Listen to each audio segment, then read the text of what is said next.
We're waiting for the YouTube to start.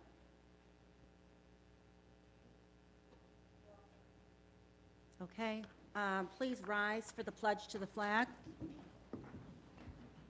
I pledge allegiance to the flag of the United States of America and to the republic for which it stands, one nation, under God, indivisible, with liberty and justice for all.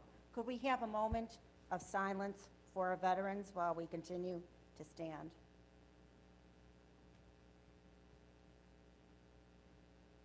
I see we have Reverend Rick tonight. Would you like to give us an invocation, Reverend? Sure. Father, as we stand before you tonight, Lord, we're asking, Father, for your wisdom, your guidance upon this nation. It's going through many, many serious issues right now. And Father, we're asking, Lord God, that you would have your hand upon this nation. With our president, all the way down to our town boards. Father God, that there will be peace and harmony. We ask, Father, your guidance and your blessing. We ask it in your name. Amen. Please be seated. Madam Clerk, could I have a roll call, please? Councilmember Christine Adamczak. Here. Councilmember Linda Hammer. Here. Councilmember Gerald Kaminsky. Councilmember Brian Nowak. Present. Councilmember Brian Polarski. Present. Councilmember Richard Rusiniak. Here. Supervisor Diane Benchkowski. Here. Okay, we have 7 present. We'll move on to the public comment period. This is an opportunity for residents to comment on items appearing on the agenda of the town board meeting tonight. The public comment period should last 15 minutes maximum. Each speaker may speak only once. Each speaker shall be limited to a maximum of 3 minutes speaking time.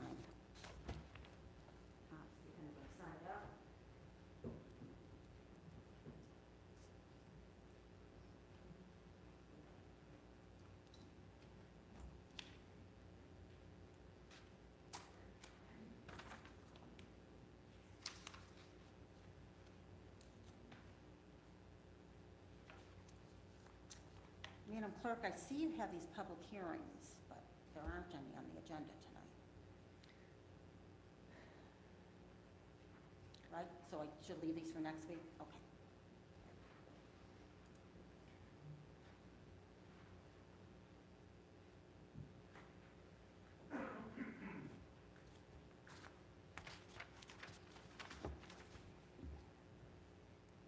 Okay, Jerry Kowalski signed this sheet, but I think he left already, correct?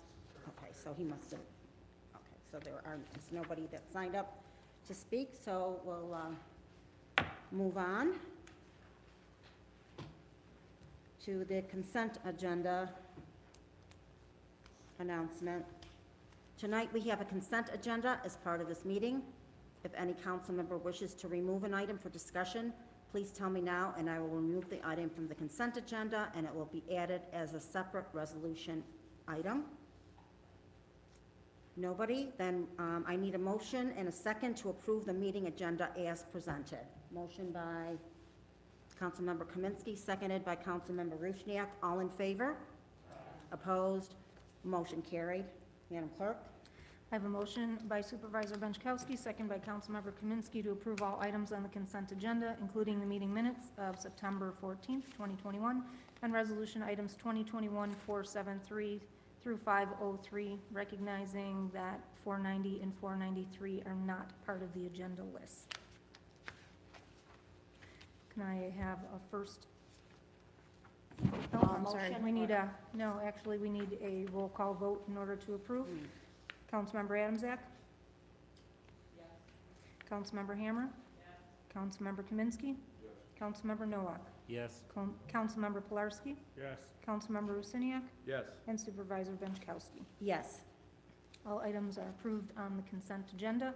We have no regular resolution items, but we do have items under suspension of rules. I need a motion and a second to waive the rules to include the following resolution item numbers 2021-504 through 509, recognizing that 506 was pulled at the work session. Do I have a first? Brian Polarski. Second? Councilmember Rusiniak. All in favor? Aye. Motion carried. Resolution 2021-504, sponsored by Supervisor Benchkowski, seconded by Councilmember Noah.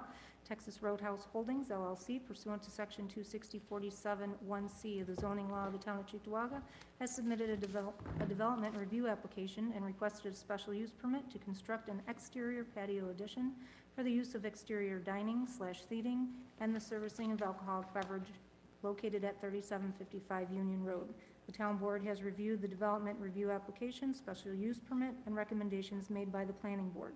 The aforesaid special use permit for construct an exterior patio addition for the use of exterior dining, seating, and the serving of alcoholic beverages being hereby is granted. Anybody on the question? All in favor? Opposed? Motion carried. Resolution 2021-505 is sponsored by Councilmember Noack, seconded by Supervisor Benchkowski. A development review application and site plan was submitted by representatives of Texas Roadhouse Holdings, LLC for the construction of a 910 square foot covered patio addition to the existing Texas Roadhouse restaurant located at 3755 Union Road. The board has reviewed the development review application and recommendations made by the Planning Board pursuant to Section 26047-1 of the Code of the Town of Cheektowaga and Section 274A of New York State Town Law, that this Town Board approves the said site plan. On the question? All in favor? Opposed? Motion carried. Resolution 2021-507, sponsored by Supervisor Benchkowski, seconded by Councilmember Adamczak. The Town of Cheektowaga Youth and Recreation Services Department, by paid affiliation, follows the rules and regulations of USA Hockey and has for over 30 years. The Town of Cheektowaga Youth and Recreation Services Department desires to enter into a New York State Amateur Hockey Association affiliate organization agreement specifying the aforementioned rules and regulations with U.S. Hockey. The supervisor on behalf of the Town of Cheektowaga being hereby is authorized and directed to execute the aforementioned agreement on behalf of the Town of Cheektowaga with USA Hockey, subject to approval by the Town Attorney. On the question? All in favor? Opposed? Motion carried. Resolution 2021-509, sponsored by Councilmember Hammer, seconded by Supervisor Benchkowski.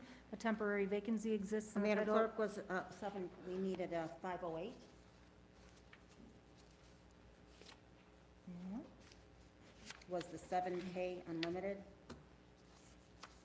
Hold on a moment.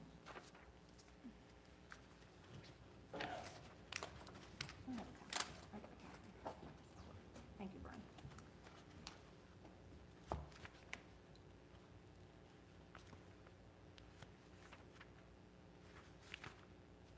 I have it here. I have it. Thank you. Resolution 2021-508 is sponsored by Supervisor Benchkowski, seconded by Councilmember Adamczak. Town of Cheektowaga entered into a license agreement and subsequent agreement with Ice Time of Western New York for the operation of a pro shop and concession stand at the ice rink in the Town of Cheektowaga Recreation Center and for the installation of vending machines in various town-owned buildings, which agreement has expired. 7K Unlimited also provided vending machines to the Town of Cheektowaga Recreation Center. The Town Attorney has prepared a draft of said licensing agreement. The supervisor being hereby is authorized and directed to execute the license agreement with 7K Unlimited on behalf of the town. On the question? All in favor? Opposed? Motion carried. Resolution 2021-509 is sponsored by Councilmember Hammer, seconded by Supervisor Benchkowski. A temporary vacancy exists in the title of Computer Support Assistant to the Information Technology and Records Management Department. Said title is a competitive class of civil service. Jared Fedna, currently a provisional record inventory clerk in the town clerk's office, meets the qualifications for the provisional appointment. Jared Fedna of Cheektowaga, New York, being hereby is appointed to the provisional temporary position of Computer Support Assistant in accordance with the terms and conditions of the town's collective bargaining agreement with the Town of Cheektowaga Employees Association, effective September 29th, 2021. On the question? All in favor? Aye. Opposed? Motion carried. For communications, we have received 2022 tentative benefit basis budget. We've received the supervisor's statement of funds for July 2021, minutes from the Environmental Advisory Committee of August 25th, and minutes from the Planning Board of September 9th. General communications includes 4 notice of claims. Okay, supervisors' comments. I'm just going to mention, if you weren't watching the work session previously, the town board discussed the cannabis law, and we are all in agreement to encourage residents to come to the, attend the October 12th and the October 26th regular town board meeting at 7 o'clock here in the council chambers to express your opinion for or against, should the town board stay in with the cannabis law, or should we opt out? We appreciate your input, and you can also send your comments with your name and address to the town clerk's office. Town clerk, can you say your email? Is it? Putting me on the spot. Town clerk webmail at tocny.org. Okay, again, it's town clerk webmail at tocny.org. Council members? Just to build on what the supervisor just said there, just to be clear that the opt-in and opt-out is only limited to allowing retail shops and on-site consumption establishments in the town. All other aspects of legalization would go forward in the town of Cheektowaga. But again, you know, as the supervisor said, please share your comments. Come to the next two meetings. Let us know what you think about this. Any other council members? Public comment period. This is an opportunity for residents to comment on matters involving Cheektowaga. The public comment period should last 15 minutes maximum. Each speaker may speak only once, and each speaker shall be limited to a maximum of 3 minutes speaking time. Reverend Rick? First of all, I want to thank the board for bringing the town board meetings back to 7 o'clock, which for us seniors is good. Okay, I don't want to be up here all night. What I had spoken about before, about the assessments, well, we got our surprise on Thursday, when we got our school board, our school tax bill. They said, oh, it's not going to go up because of, you know, whatever. But anytime the assessments goes up, your school, my school tax went up $500. That's 1/3 of what I was paying before. I was paying $1,000, now I'm paying $1,500. That's just me on my block. We're almost all seniors on that block. And I was talking to some of my seniors, they were very upset. Now, that's just the school tax. What's going to happen to the county tax and the town tax? Okay, we're getting taxed out of here. My wife's family are all moving to Florida. Okay, we can't move because of my wife's condition. But the idea is, what are you going to do, tax us out of our homes? I mean, I understand that you have to do assessments, but these assessments, let's face it, the prices of homes are way inflated. It's not the true price of a home. All right, it's only what these people are coming in bidding. They're having bidding wars. You know that. And look what's happened to us. And who's getting hurt? The seniors. And our young families coming in here. So, you know, I don't know. I'm just really disgusted to see what's gone on here. And it's really not your fault. I know that you have, I guess, a state mandate. You have to have reassessments or whatever.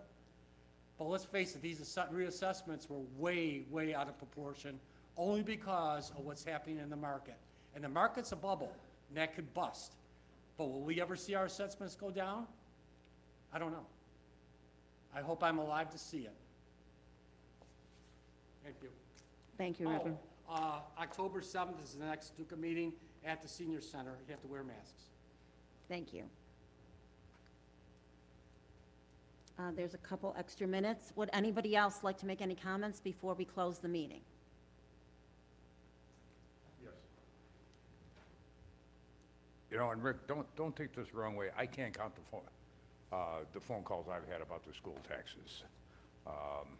And honestly, did you vote for the school budget last time around? Yes, but it only went up 1.7%. It's the assessments that went up. My assessment went up $70,000. You think that your assessment is totally unfair for the value of your house? Yes. What do you think it's worth? What do I think it's worth? Probably 130. It's assessed at 186.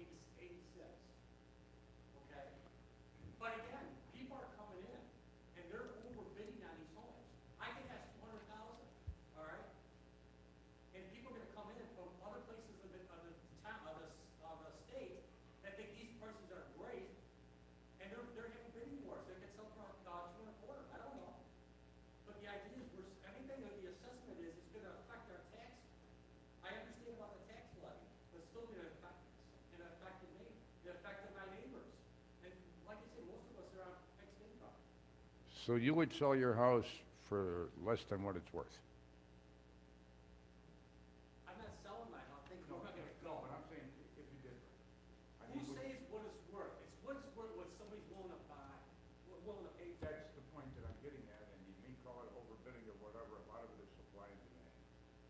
Prices are going up at everything, they're never gonna be the same. Right. You know, but it's like I said, and that's the biggest thing, all we are is a collection point for school taxes. Everything else other than the assessment, what's the school tax rate? I don't know what it is.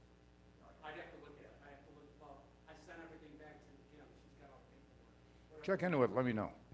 Yeah, but it's, all right, with the rate and everything, I'm talking about the assessments. The assessments went up $70,000, all right, for 1 year. No house goes up that much in 1 year. But the thing is, they all went up, the whole lot. So I have nothing to fight with. Feel free to look at mine. Oh, I did. Do you remember what mine went up, Dave? It went up probably just about as much as his did, Yeah, probably. but you can also sell yours for 3 times of what his is. Thanks. You know what, here's the other part of this. My enhanced star actually went down. So if everything went up, why did my enhanced star go up? Why didn't my enhanced star go up? Now, using your numbers, you actually got double, not 1/3, because it was 1,000 and it went up 500, that's 50%. So it's Never been in that. so it didn't go up 33%, it went up 50%. You look at it, figures lying, liar's figure, you all heard me say that before. But, yeah. I More mean, than once. what are we gonna do about it? I mean, there's nothing we can do, our hands are tied. So, you know, like he said, you're just gonna, and I said it before, and everybody knows this, that we're just gonna put people, the seniors, out of here. Because we're dying, we're dying, right now we're dying, and the young people are coming in, they don't care, they're gonna pay the money, and that's all, and the town loses no tax money. And the school loves this when the assessment goes up. The schools love this, you know, so, what? Anybody else? You did have, I was giving you 3 minutes, Dave. Anything else? I didn't even sign up today. Well, you Sign ended, up. you started talking, so I gave you, you got 2 minutes left, so anything else? No, I didn't even sign up, but. All right. A little fire here, so. Mm-hmm. Let's put it this way, Dave, I might be old, but I'm not ready to go, maybe you I are. was born in the dock, but it wasn't last night. Okay, anybody else, then I'll close this comment period. And we will adjourn the regular meeting. I need a motion in a second. Councilmember Rushniak, seconded by Councilmember Pilarski. All in favor? Opposed, motion carried, and we have to go back into the work session now. Pat, I think we're pretty much done. If you're not on the work session agenda, you could leave. We do need to discuss 2 more items here, change of form and hours. We have John Shashelski. We just recently hired a new working crew chief in his department, and he wanted to address the board about changing the hours. How's everybody doing? Good. Good. I just want to start by saying the employee in question is Jerry Sprada, new foreman to the facilities department. Speaking with Jerry over the last couple of weeks that he's been in the job, he feels there's been a disconnect between him and the first shift employees. Our first shift is responsible for 90% of the work that goes on in our department. The second shift is there to supervise and maintain buildings and grounds in the areas, such as the ice rink, resurfacing ice, cleaning the building, our cleaner at Alexander cleaning the building, summertime, garbage, locking up the park, cleaning, during the days when we get the bulk of the big stuff done. Grass cutting, roofing, tree cutting, all that stuff. Jerry coming in halfway throughout the day. He states it seems like on his part that he's not getting much accomplished. Feels a little empty there. When working in the Parks Department, most of the activities in the summertime must be set up by 9 a.m. For rentals, activities, special events, whatever we have going on in the town. If an employee calls in or employees, because sometimes multiples. We need to adjust the work plan for the day. Some jobs require 2 to 3 employees, depending on what the job duties are. So this will involve him. He may have to take a crew out and work with another employee because being short-staffed, reassigning jobs and whatnot. Jerry, Doug, and myself are reachable by phone in the event that something comes up on second shift. I just spoke with second shift tonight. At 3:30, they called me for something. Called me at 4:30 for something today. I didn't know if you knew Jerry was off for a couple days.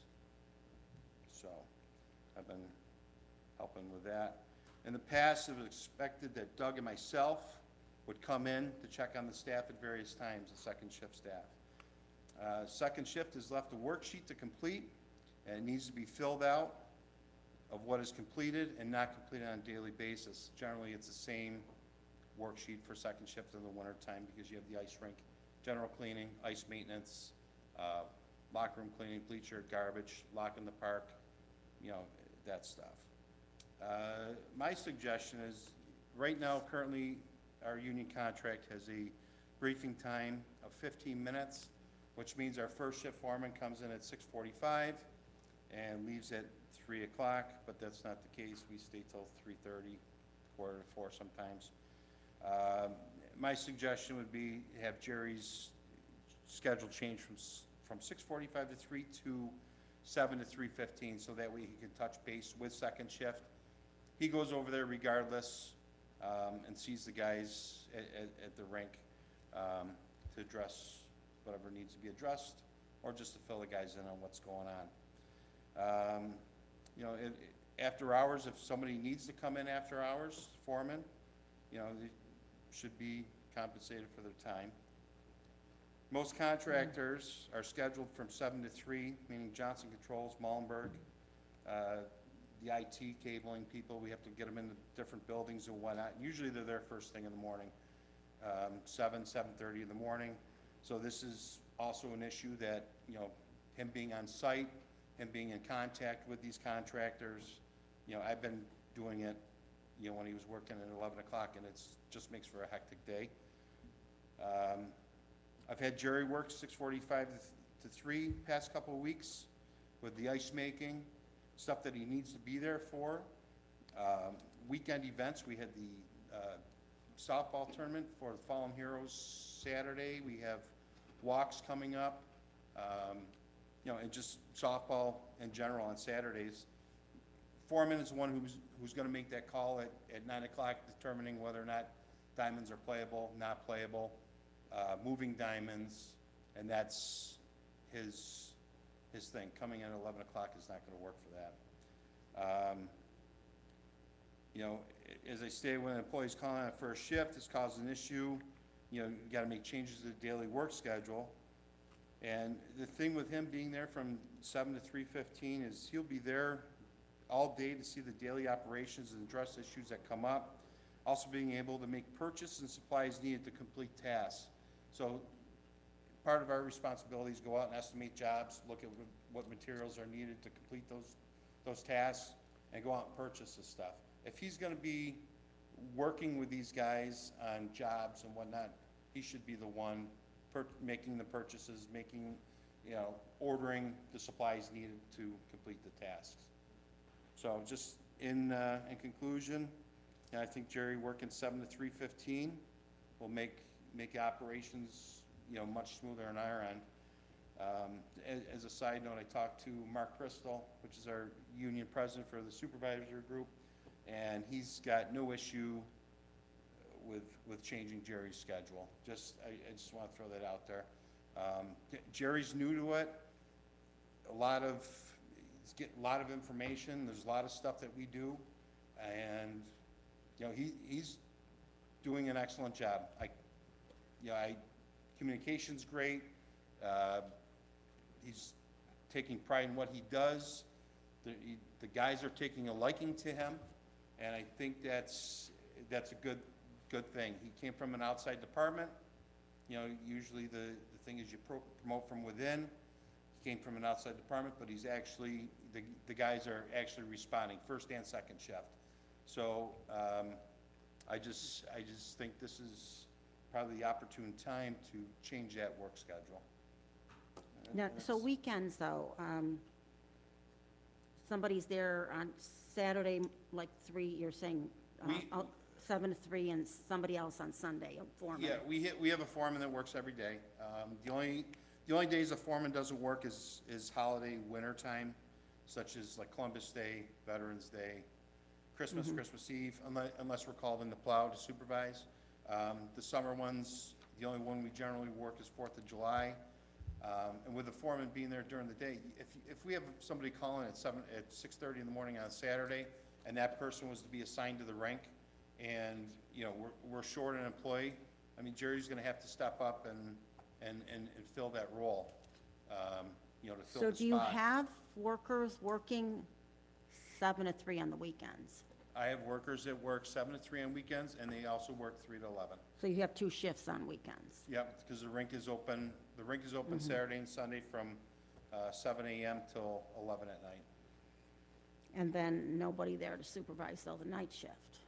No, we're a phone call away. I mean, Mm-hmm. it's, you know, I mean, generally the night shift at the rink in the wintertime is they're doing the ice maintenance, which is Zamboni, Mm-hmm. cleaning the locker rooms, garbage, cleaning the lobby, cleaning the vestibule, checking the parking lot, and, you know, patrolling the park a little bit. Like when the weather's nice, they'll patrol the park, but once winter comes, you know, they'll be out snow plowing and shoveling and whatnot. I mean, I don't have an opinion one way or the other. I just want, to, you know, it just doesn't, I guess I need clarification. We have 4 foremen in facilities, but they all will work days. Yeah, And there's various. con- So Mondays, Jerry is off Mondays. Mm-hmm. So, Jerry's off Sunday, Monday. Sunday and Monday, right? So Monday, I go over, I take care of the payroll, I take care of whatever needs to be done for, you know, caught up. So I'll read the worksheets from the weekend to see what was missed, what needed to be completed, any issues that need to be addressed. I've been taking care of all that. Jerry hasn't been left alone on a Friday yet with Doug being off. So generally, like on Fridays, if I was off and Doug was off, he'd have to, both ends, Lawson end and Town Park, make sure those guys are doing what they need to do. You know, if something comes up, hey, we're short on supplies, we need more, whatever it might be, he might have to go, get supplies for him, depending on, you know, what's going on. Or in the event the weather changes, you know, they start a project and it starts raining, well, then you gotta change gears and you're not working outside, you might come inside to do something different, so, for that aspect of it. So do you feel it would work out better for you? I do. You know, me taking this job for the past couple months, I really haven't had time to go to Buildings and Grounds, talk to Bill. I try getting over Thursdays. I call Bill every day, communicate with him, but just to sit down and see the daily, what they do.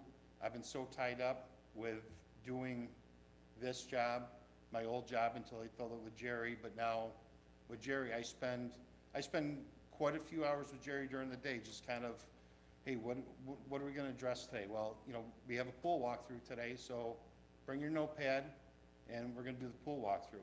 And, you know, kind of, I'm feeding him slow, because there's a lot to it. It's not one building. We have, you know, he's responsible for 2 pools, you know, Maryville Pool, Town Park Pool, the ice rink, Alexander Center, Record Center. So, I mean, just to walk him through, get accustomed to it, and plus, he's gonna be getting calls with the weather changing for the HVAC systems, heating, cooling.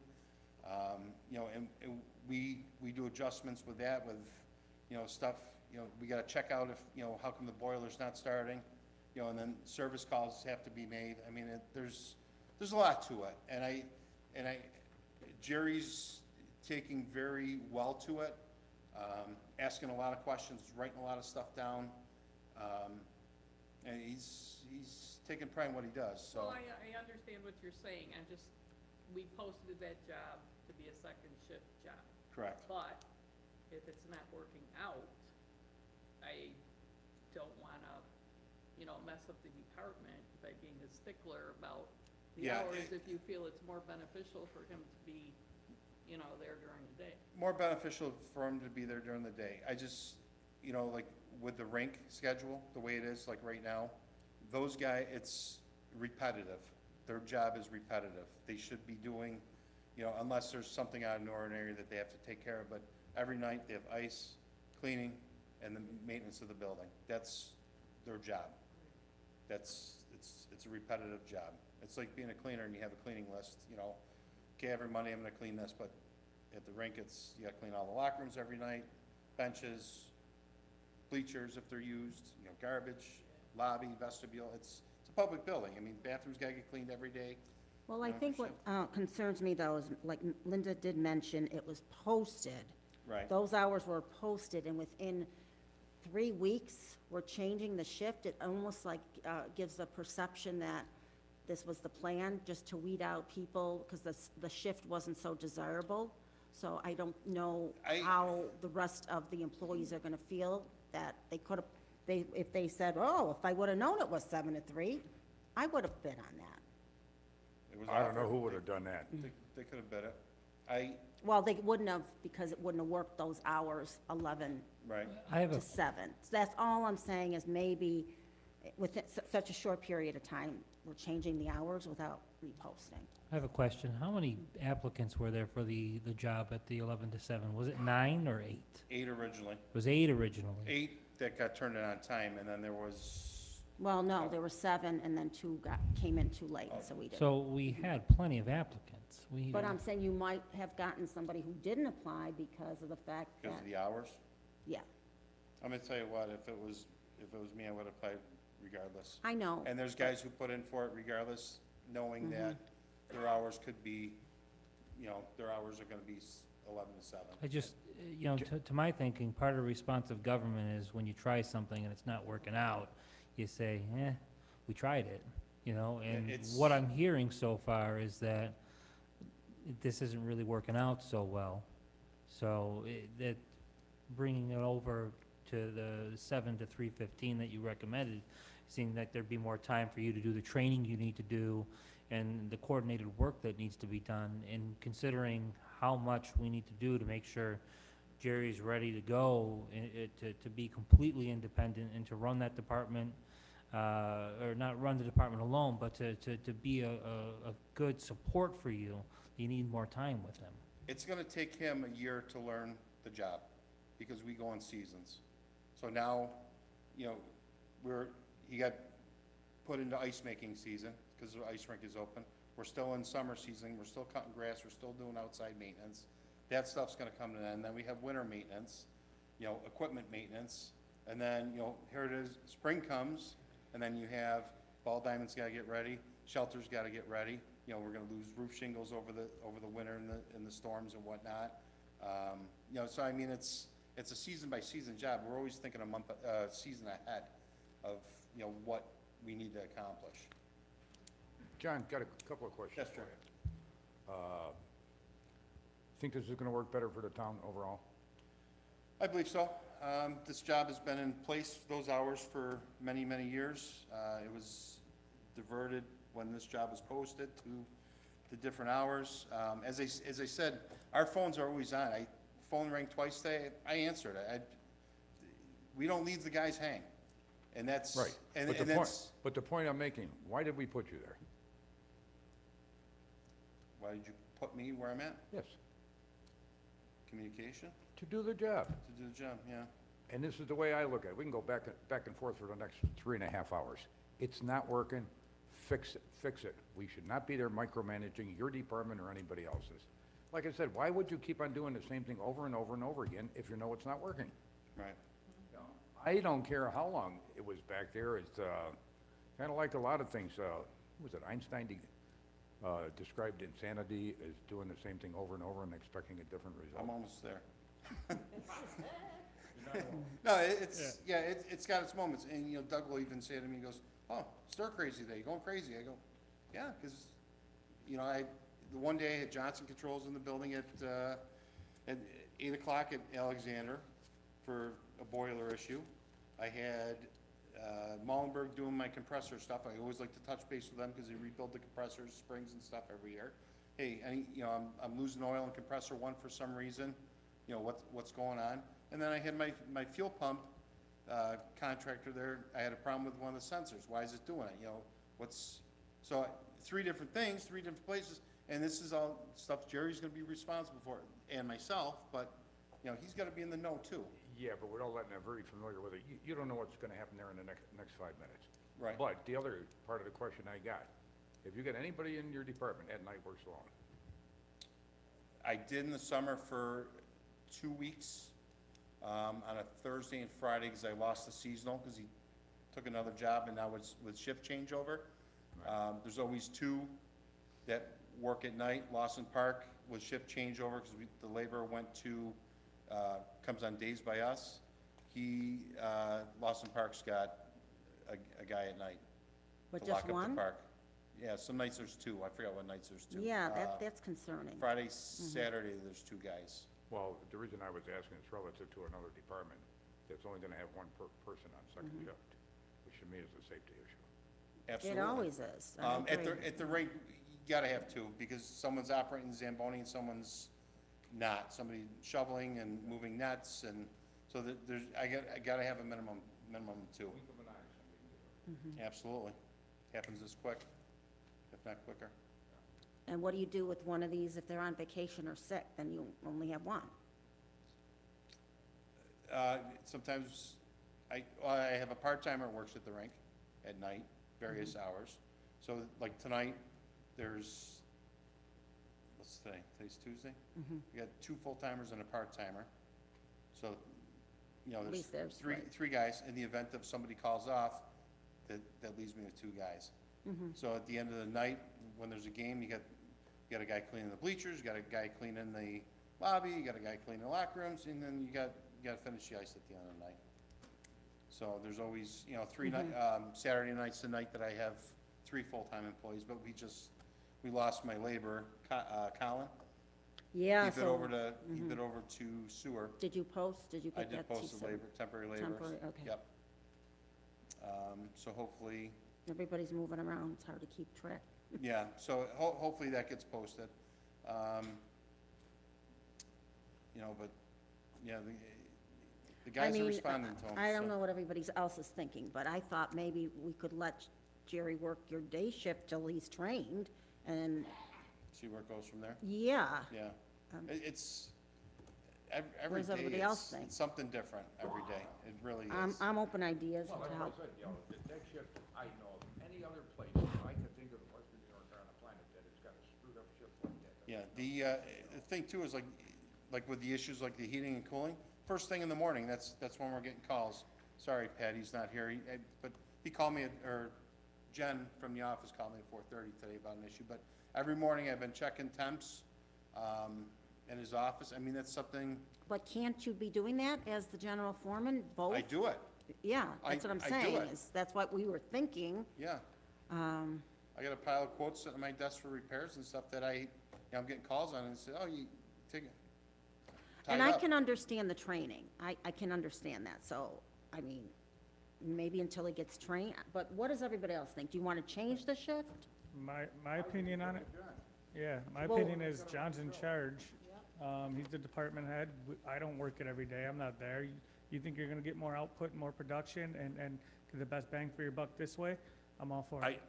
I think I will get most bang for my buck with him working 7 to 3:15. Yeah, so I'm not gonna go against As it. I said, in the event of something, an issue on second shift, which is, second shift is just maintaining.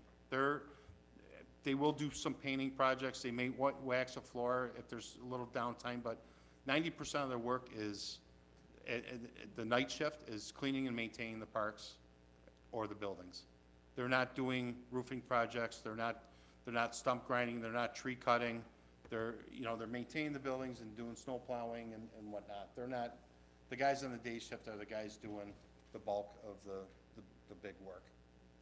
If we gotta replace some concrete. Well, the or reason whatnot. I'm asking is the board would have to notify the union. We have to give it notification in writing. That's why I'm asking Now, everybody. did you talk to Mark Crystal, so he's aware of this? I did, yes. But we have to formally do. Yeah, I included him A in that letter. email and Okay. said, you know, I want to discuss Well, this. then and- let's just put it in writing then. I mean, So is everybody okay with that? mhm,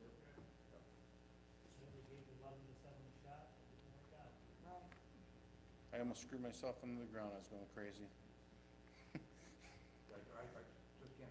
just can't imagine doing that, John. It was tough. I mean, and then, you know, Doug was on a week vacation, so he's off, so running that end, taking care of the issue of the court with Johnson, and it was running.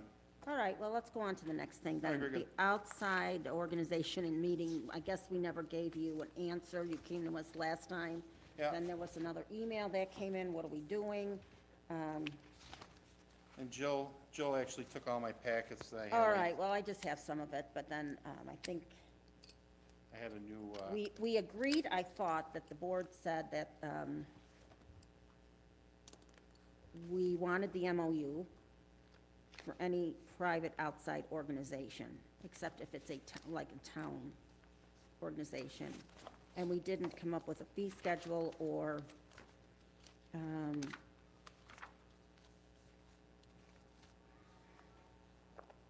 the insurance on some of the smaller taxpayer groups. But I think we're leaning towards not asking as long as it's town.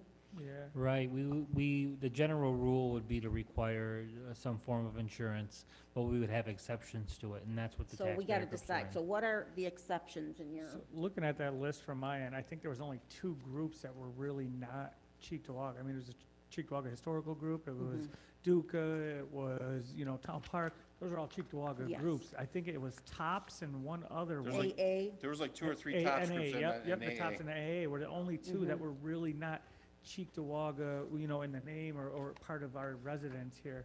I think an MOU is for everyone. Sunday morning breakfast group, is Yeah. that AA? Yeah, and we can't, you really ECC can't hockey, request a list from them, seeing who's in their group, because it's, Well, no, I anonymous. mean, we can usually tell, like Cheektowaga, all Art Guild, like you said, CERT, Corral, Fast Pitch Softball, Hockey, whatever, Little Loop, but ECC Hockey, we just did one with them tonight. We Yep. approved that. they're utilizing ice time. Yes. So you're gonna have some organizations who are nonprofits, like your football teams or your hockey, they're gonna have insurance. Where the issue's really gonna come across is the Duca or the Town Park Associations, these block clubs and these grassroots organizations that will not have insurance. You may even run into the issue of, and I would assume Cheektowaga, Corral, and the Historical Association all have insurance because they're 501c3 nonprofits, so I would assume they would have insurance, but it's those block clubs that aren't going to have it. Do we assume it under the town? I mean, that's the question that we ask. Do we have them fill out paperwork, say, hey, we're requesting a meeting room, you know, and we're gonna be covered under town in the event that something happens, but just have an agreement with them, hey, we're gonna meet every 3rd Wednesday of the month at such and such building, you know, and have that as a yearly, you know, agreement with whatever the group wants. Well, let me ask the town attorney, can we do that then for those groups? My recollection was that the board hadn't made a decision regarding the insurance aspect of it. That was a huge sticking point. And at every group, and supervisor, you always had wanted MOUs for every group whenever they use town property, but I still think you need to resolve the insurance aspect of it. Well, that's why we're talking about it tonight, because we didn't come up with a resolution to it last time. We talked about it. I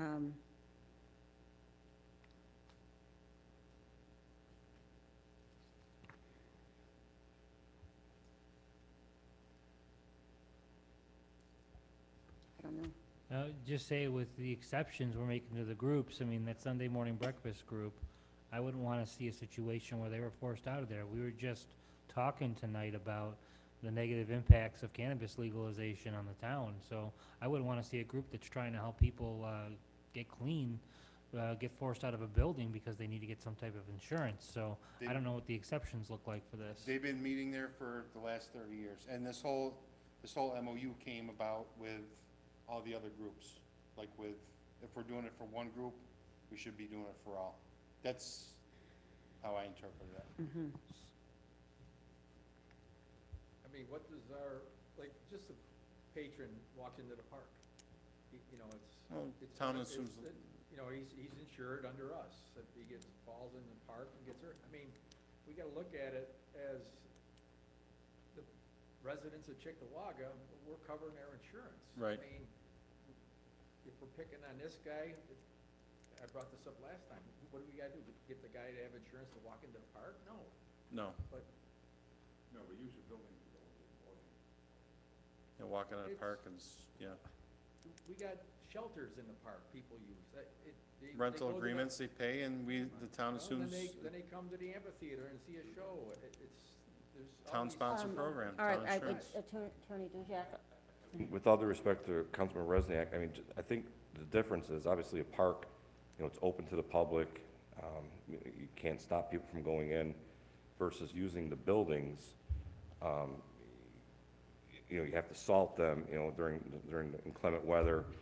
You have different people who come in. I mean, these are buildings that are being used that are typically closed to the public, you know, compared to a park where obviously everybody has access to it. And just from my perspective, if you're gonna have people using town facilities or town buildings, and they're a group, and they should have insurance to name the town as additional insured in the event something happens. I could tell you from the notice of claims that I get, to be honest, I don't know if I've ever seen any from the parks. I mean, but I get them every day from For everything buildings, else. sidewalks, things of that nature. I don't mean to be Debbie Downer, but unfortunately, we have to, you know, protect the town. CYA. You know, and I think there was a little bit of research done from somebody that, you know, most contiguous municipalities really don't extend the town facilities to groups. So just. Only town programs. Let's see, town of Tonawanda, town programs only. Like town of Lancaster, only buildings available are headquarters for Youth Bureau and Senior Center. Neither one makes their meeting rooms available for outside groups. The only thing that's available is the band shell and, band shell for performances. Hamburg is actually through, Frontier Central School District, where they have to name the additionally insured. And then town of Amherst, meeting rooms are available, you know, for a fee. But all runners must provide insurance naming town of Amherst additionally insured. I believe the library, their meetings are open to the public. They have to be open to the public. But someone said that they're gonna look into insurance at the libraries as well for that reason, slip and falls and whatnot. And actually, we own the building, so. Yeah, right, they should but try. that's at all the county building, all the county I libraries. know, they run the inside part of it, but I'm saying we own the building, so. Right. We probably would be named in a lawsuit. I mean, it's far and few and in between that things like that happen, but we do have a lot of notice of claims. You know, waivers generally typically aren't worth the paper they're written on. I mean, but, you know, we have numerous agreements with various groups and, you know, towns and other police departments and things of nature that use the town facilities that we have, you know, really tight agreements. I mean, even, you know, the county, when they want to use our facilities for voting or things of that nature, we make sure we have them. So that's from my perspective. So I think we Different need times to, we're living in too. I mean, it's, you know, well, I think what's in the best interest of, to protect the town. absolutely. And we did get the opinion of the town attorney, so I for one, do not want to override that. I don't want to block clubs and say, hey, you can't meet. So, Well, I as mean, a taxpayer group, can they, you know, be covered, you know, under the town, like an umbrella type thing with the town, but, you know, agreement, you know, kind of like renting the shelter, you know, you're, you know, tied to. John, do you want to answer that? I'm sorry, I'm not following the question. So like the taxpayer groups. There's two of them. So you got Dick Urban taxpayers, and then you got the town park homeowners. So like to have them fill out like a MOU, but have the town cover insurance-wise, you know, that their taxpayer group and part of the town, but not, Yeah, that's a quasi-political group as well. I mean, so you're gonna open up a whole nother can of worms with that. So I what if mean- it was sponsored by a board member? Like they oversaw that event? So if, for example, Pulaski overseeing Duca meetings at the senior center and Nowak overseeing town park meetings over at Alexander, would that count as a town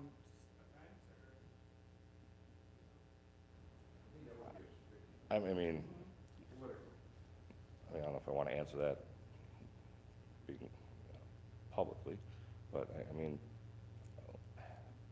if you're going to have outside groups utilize town facilities, you don't know if they're town residents.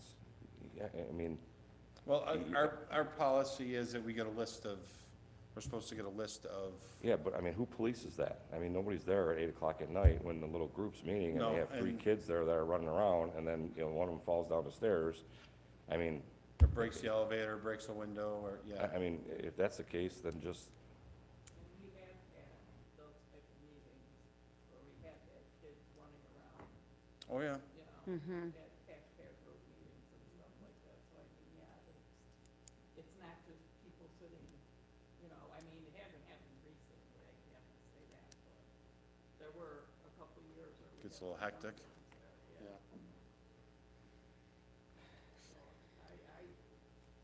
I don't know, I don't know how much insurance costs, I don't have a clue, Not a clue.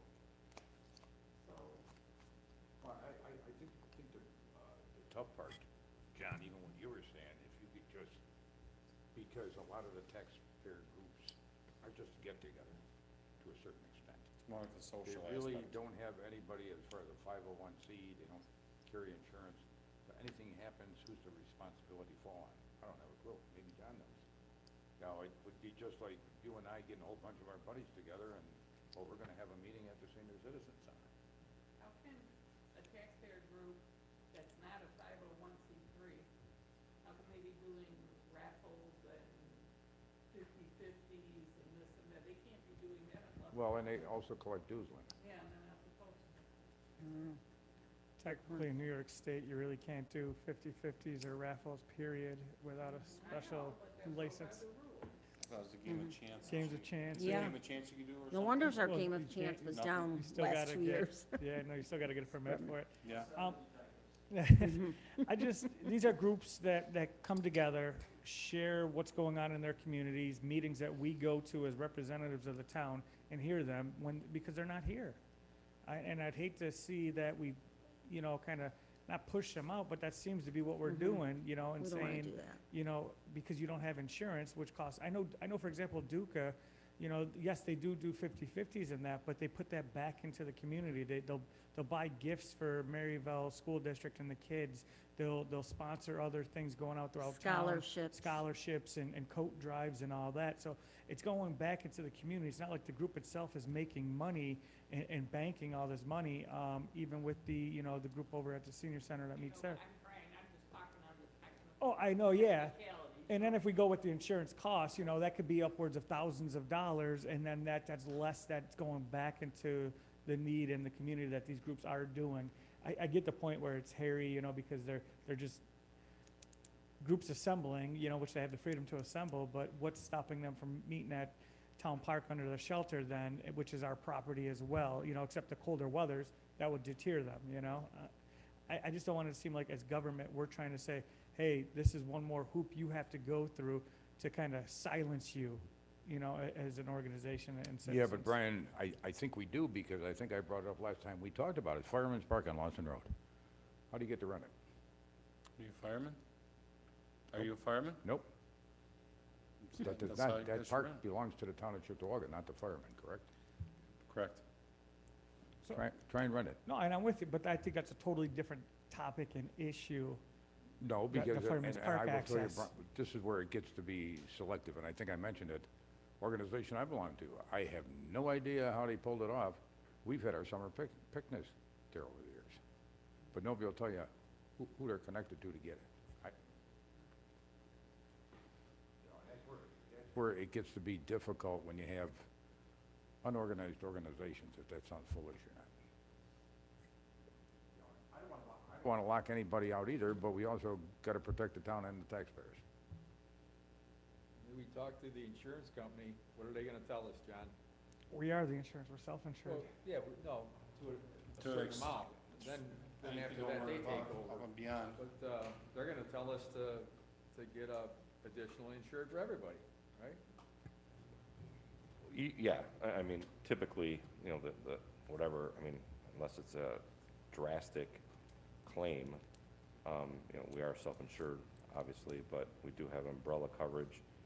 At any time, and I know department heads, I drive them crazy, because that's my main thing when I look at all the agreements, you know, the insurance language, and if I send it to them for their opinion, it's always, as you guys have seen, you know, depending on, you know, the type of event or the type of group, you know, it could be, you know, if it's, you know, Boy Scouts, Girl Scouts, it involves kids, it's a different type of insurance. If it's, you know, building, liability insurance, I mean, there's a whole host of things that go into that.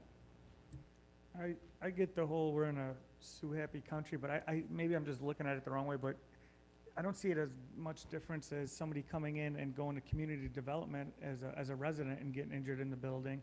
They're not self-insured, except we're just increasing our risk because we have more people at a Duca meeting from, you know, 20 to 30 people. They're all residents here, and as a taxpayer, I mean, this is one thing I pushed in Maryville to allow more seniors or groups like this meet in Maryville because they're taxpayers. They're paying for the school district, even though they have no kids. So how do we give back? These taxpayers are paying for these facilities and buildings.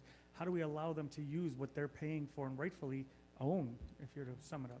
Well, when you sign up for a youth and rec program, you sign a waiver, you know, liability waiver. If you're coming into, my understanding is if you're coming into the building department for a building permit or whatever, that's for a service. You're not going there for an organized meeting. You're going there for a service. That's the same thing with coming in here, walk upstairs, go to town clerk to pay for a dog license or pay your taxes. You're coming here for a service. You're not with having an organized meeting is kind of like, is where I'm getting at. And just to point, I mean, I agree with him 1,000%. I mean, you're an invitee when you come into town hall or to one of the town facilities. You're there to conduct business, and then you leave. I mean, we have issues where people slip on stairs, they haven't got salted yet, things of that nature, but when you form a group, I mean, most places require rent. You know, then if you rent, then, you know, part of that is insurance. I mean, it's just, I mean, I get it, we want to help everybody, but we are a litigious society. I mean, and to just have all groups use all the facilities without requiring insurance, then we're just going to be paying for it if something happens. A couple of the groups listed there, because our meeting rooms are free, and that's why they keep calling back, Tops Grouping. Well, I think that No fee. we're all in agreement, those groups, they're gonna have to get the insurance, correct? They have to have the memorandum of agreement, and John has, and I think Jill got you the, I mean, Yeah, I got a let me- copy right here from another group. I mean, let me run it by our insurance consultant that we use, to Rick's point, just to see if they have, you know, an outside-the-box type, you know, or the policy is nominal compared to what, you know, we're concerned it being for these outside groups, and see, you know, if there is an alternative, or if their concern is well, it does say in Place. Amherst, it says, groups without insurance are directed to websites that provide special event policies, so maybe there's a special event type insurance, or what about a waiver that these Cheektowaga groups would just sign, saying they won't hold the town hunt, you know? That'd be Or they would part of- Yeah, that'd be my part of the MOU. I mean, my experience, those Doesn't aren't very, they don't hold a lot of weight. I mean, But you it's typically something. can't waive, your right to negligence if there's something that transpired on behalf of the So town. you're saying if they have their own, or if they hold us harmless, they can show the town on that insurance certificate, that protects us more. 100%. What if we limited them to one particular facility, like groups that got the waiver, instead of saying, okay, they can use the senior center at a certain time, or Alexander, or this building or that building, said, only the senior center. You have to come to the senior center. And then that way we can make sure that those paths are salted in that. And additionally, we grandfathered those particular groups in. That if any other group wanted it in the future to come about and say, could we have an exception? We say, no, it's just these particular groups at this particular building. So, Carrie's already maxed out. Carrie's maxed Yeah. out. She's not, Not gonna like that. and she's not And she, doing, she doesn't have the space there, so.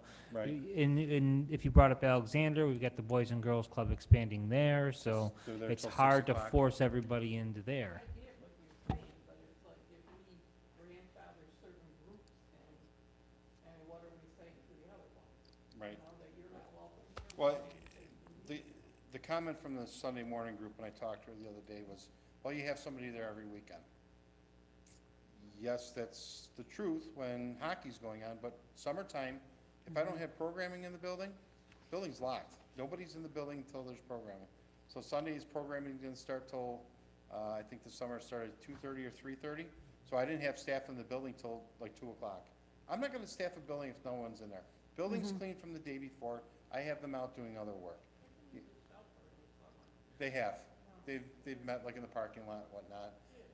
They're at St. Andrews right now in the basement. Yeah. So- Before we talk this to death, I mean, we're not getting anywhere. No, we're not. John, just check, if we can get a rider of some sort or something, let's look at it and see what it looks like at the next meeting before we kill this. Yeah, I just, Rick, the whole thing came about with, if we're doing MOUs for all these groups, some of these groups may start questioning, why, how can they get to use it but not us, or vice versa?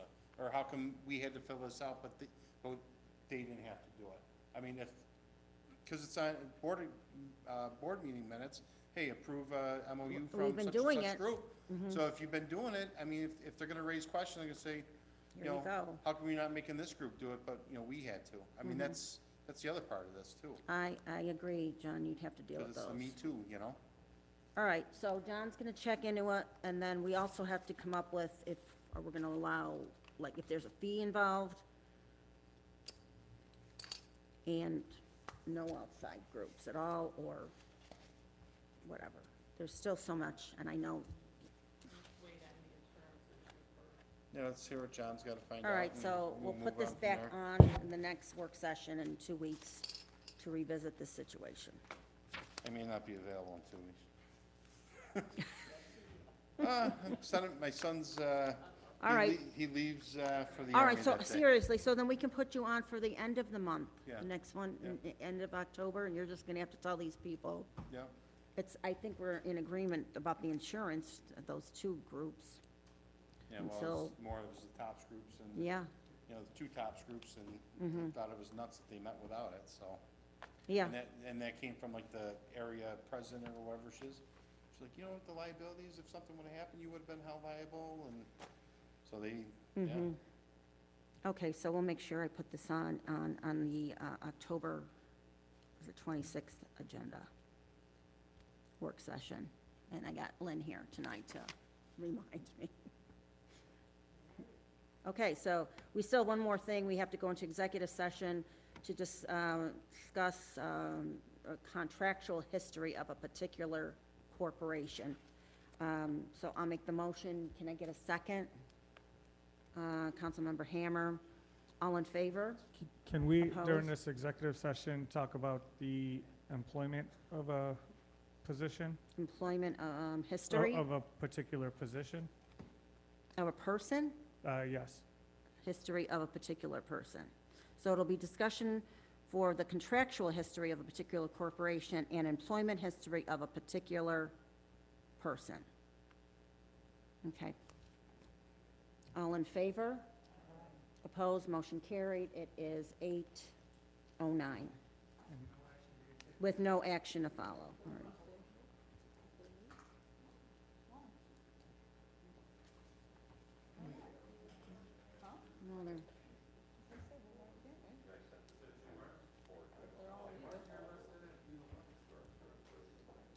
Yeah, it's a good idea. Yeah.